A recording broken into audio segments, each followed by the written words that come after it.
Cervical ಬೆನ್ನು ನೋವು ಇದಾದಾಗ ಈ ಸ್ಥಿತಿ ಮಾಡಿ ಎರಡು ಅಂಗೈ ಹೊಟ್ಟೆ ಮೇಲೆ ಮಲಗಿ ಹೀಗೆ ಸಪೋರ್ಟ್ ಕೊಡಿ.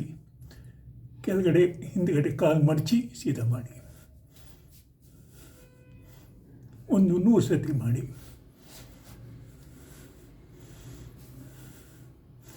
ಬೆನ್ನುಮೂಳೆಗೆ ವಿಶೇಷ ಶಕ್ತಿ ಸಿಗುತ್ತೆ.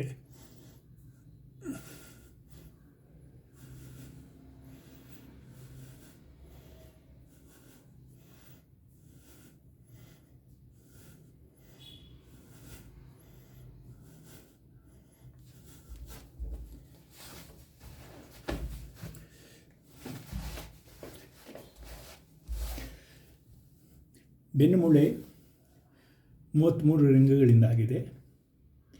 ಯಾವ ರಿಂಗಲ್ಲಿ ನರನಾಡಿಗಳು ಹೊರಳಿರುತ್ತೋ, ಊತ ಬಂದಿರುತ್ತೋ ಆ ಅಂಗಗಳು ನಿಷ್ಕ್ರಿಯ ಆಗುತ್ತೆ. ಸಕ್ರಿಯ ಮಾಡೋದಕ್ಕೆ ಈ ಪ್ರಯೋಗ ಮಾಡಿ. ನೀವು ಸುಖವಾಗಿರಿ. ಮನೆಯವರೆಗೂ ಕಲಿಸಿ. ಜೈ ಶ್ರೀರಾಮ್. ಒಂದೇ ಮಾತರಂ. ಭಾರತ್ ಮಾತಾ ಕಿ ಜೈ.